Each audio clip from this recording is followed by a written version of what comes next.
Welcome to Hitman Boxing. So, apparently, Gennady Golovkin would be willing to entertain the idea of fighting Manny Pacquiao at 154. Isn't that funny? So, this will be the second fighter that he'd be willing to drop under 160 to fight. The first being Floyd Mayweather, right?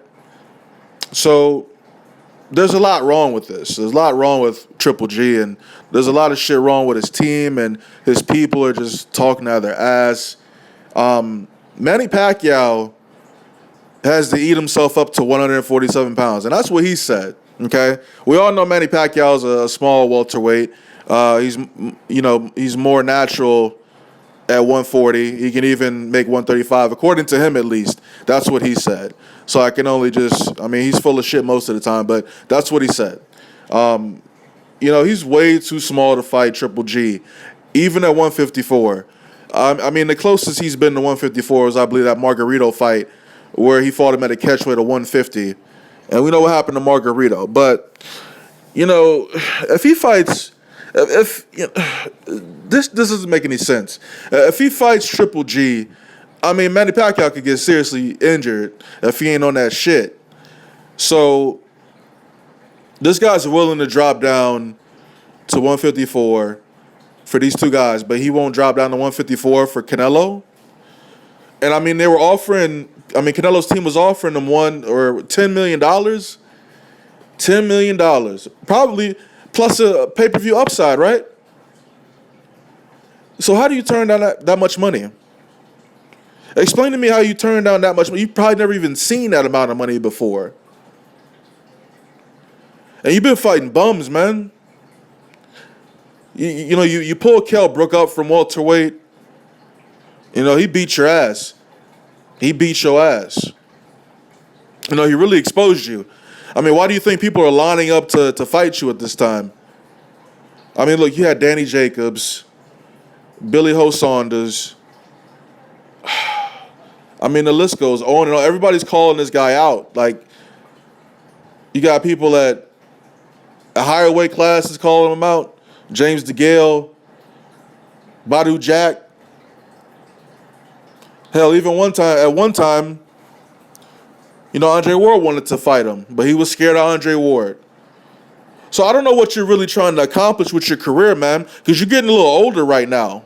And, every year, you're going to slow down just a little bit more. Every year, your power is going to get it's going to be a little less apparent. Every year. So what's the holdup? Why not just take the $10 million and fight Canelo? If it's easy work. If you bringing him up from 155, he's never fought at 160. I know he blows up on fight night, but, if you're really confident, take that $10 million, which is a lot of fucking money, and fight Canelo. At one point I was siding with this dude, but I'm starting to see through all this bullshit, man, and all the lies and all the bullshit from his team, Abel Sanchez. This whole thing with Manny Pacquiao is a joke, man. It's a fucking joke. He needs to continue those negotiations with Danny Jacobs. Maybe he thinks Danny Jacobs is a threat. I think he is as well. And I think he needs to be very careful with that fight too. Because if he's not careful, he's gonna get knocked the fuck out by Danny Jacobs. That's a possibility, man. Yeah, I know Danny Jacobs has been knocked out before. But that fight with Kell Brook, man, it showed me a lot of things, man. He's very one-dimensional. He's a one-dimensional guy, man. He got staggered by Kell Brook on a couple of occasions. So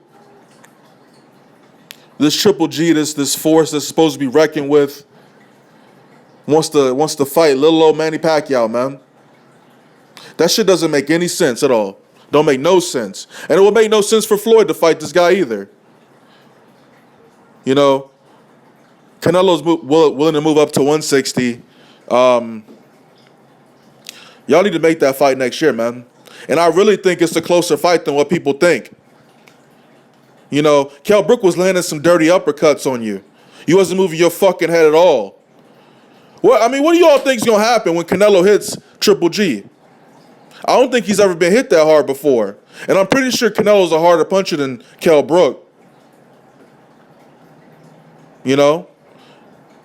And that weight it's more natural for him. So I don't think Canelo's going to have any problems adjusting to 160. So we need to see this shit in 2017, man. You need to stop with the bullshit. You need to stop with the games. You need to stop testing the waters. Oh, you're going to bring up Manny Pacquiao now. Nobody wants to see that fight. Nobody wants to see it, man. Nobody wants to see you beat up a little-ass dude, Manny Pacquiao. Because you'll knock him out. You'll hurt that motherfucker. I know this. I don't even want to see Pacquiao go out like that. I don't even like Pacquiao. But Triple G's full of shit, man. You know, he don't even got to fight at the end of the year. Who is he fighting next? What's going on? What's taking so long with these negotiations with Danny Jacobs? Why are you so hesitant? You making really good money. You know what I'm saying? So why is the money an issue with Danny Jacobs? How is he asking for too much money? You know, I'm sick of the politics in boxing, man.